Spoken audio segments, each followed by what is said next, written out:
नमस्कार, आप देख रहे हैं Mahakal TV Hindi news channel जनता की आवाज। Mahakal TV Hindi news channel के सभी दर्शकों का बहुत बहुत स्वागत है। मैं हूं आपके साथ खुशी। आइए शुरुआत करते हैं आज की कुछ खास खबरों से। आत्महत्या नहीं हत्या हुई है, सेवानिवृत्त जज की। भाजपा नेताओं ने एसएसपी से मिलकर जताई आशंका, पोस्टमार्टम रिपोर्ट से स्पष्ट होगा हत्या का असली कारण।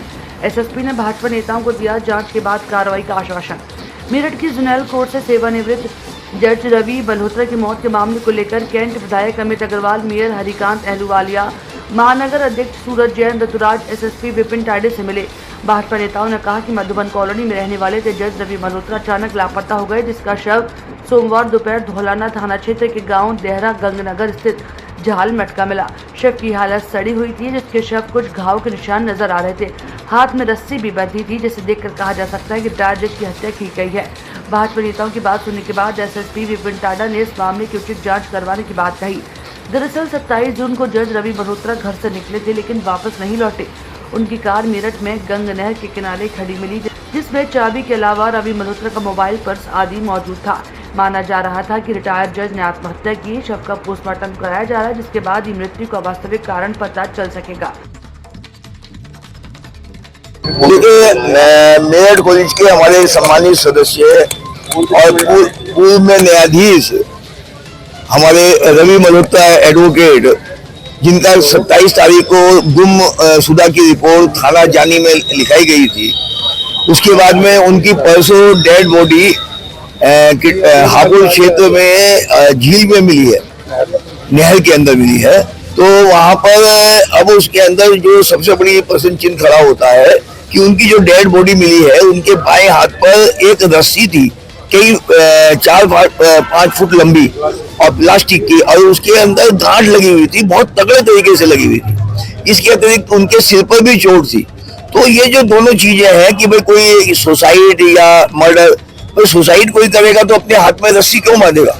रस्सी नहीं बांधेगा, उसके सिर पे चोट कहाँ से आ जाएगी? उसके अलावा उसकी जो बॉडी मिली है वो नॉर्मल वे में नहीं मिली, वो ऊपरी हिसाब से मिली है, एक हाथ सीधा मिला। तो वो सब इंगित करती हैं कि कहीं ना कहीं उसके साथ अनहोनी हुई है, किसी ने उनका मर्डर किया हो सकता है। तो इसी को लेकर आज यहाँ पर मेरठ कॉलेज की प्रबंध समिति के सभी सदस्य, हमारे कैंट विधायक, हमारे महापौर, भाजपा के और मेरठ कॉलेज के सभी लोग यहाँ पर आए थे। राकेश पेट्रोल पंप वाले जी सब यहाँ पर आए थे, उनके परिवारजन के लोग भी साथ थे। तो सभी ने अपनी आशंका बताई है। तो कप्तान साहब ने, एसएसपी साहब ने कहा कि भाई आप इसको हमें एक एप्लीकेशन बना के दे दें, तो हम इसको 302 में कन्वर्ट कर देंगे और उसके बाद में अपनी जांच को हम तेज कर देंगे। निश्चित रूप से उन्होंने वायदा किया है कि अगर ये मर्डर है तो निश्चित रूप से हम इसे सुलझाएंगे। ये बाल जज रवि मल्होत्रा जी, उनका जो शव मिला है नहर में डासना में, उस मामले में मिले हैं।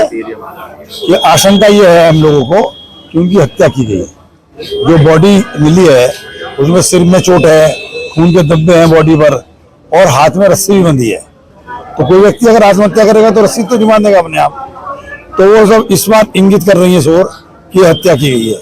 गुमशुदगी की रिपोर्ट थाना जानी में दर्ज है, तो उसको हत्या में दर्ज की जाए, इस बात को लेकर हम मिले थे। और उसकी पूरी जांच हो, सीसीटीवी कैमरा और फॉरेंसिक जांच हो गए, ये निष्कर्ष निकलना जरूरी है। परिवार को पता तो लगे कि उनके संग क्या हादसा हुआ। पोस्टमार्टम रिपोर्ट तो पुलिस का काम है लेके आने का, उसको और फॉरेंसिक रिपोर्ट जो आएंगी उसको मिलान करने के बाद ही कोई रिजल्ट निकलेगा। वो हमारे मेरठ कॉलेज के भी बड़े सम्मानित सदस्य थे, बहुत पुराने, और मेरे साथ तो उनका समझिए लगभग जवानी का 50 साल पुराना संबंध है मल्होत्रा साहब से। उनका बेटा भी हमारे साथ आया है। तो मेरठ कॉलेज के सचिव भी, मेरठ कॉलेज के अध्यक्ष भी साथ में आए हैं, हमारे महानगर अध्यक्ष हैं, महापौर जी हैं, सब लोग सभी से चिंता में आए हैं। इसका जानकारी होनी चाहिए। विधायक जी किसी पर शक या परिजन में कोई नहीं, शक किसी पर नहीं है। वो इतने शांत स्वभाव के थे, उनसे कोई झगड़ा, कोई रगड़ा किसी का किसी तरह नहीं था। वो बोलते भी कम थे और बहुत शांत स्वभाव के थे। तो किसी के ऊपर शक तो नहीं जताया जा सकता, लेकिन ये अज्ञात बात है, तो उसकी जांच के बाद ही पता लगेगा कि किसका हाथ है और किसने किया है। क्या कहा? एसएसपी ने पूरा आश्वासन दिया है, जांच कार्रवाई के लिए कहा है। एक एप्लीकेशन के आधार पर मुकदमा दर्ज किया जाएगा 302 का और उसके तहत कार्रवाई होगी। मत रहना सोते,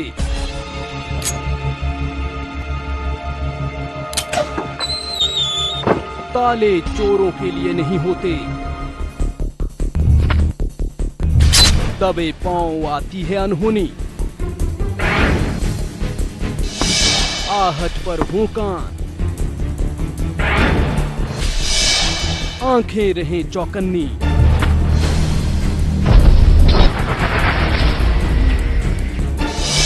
अपना या अजनबी,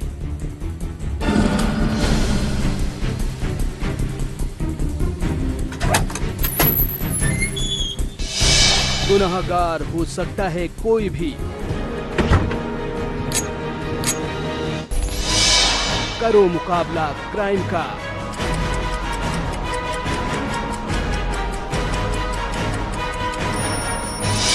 पता नहीं कुछ टाइम का।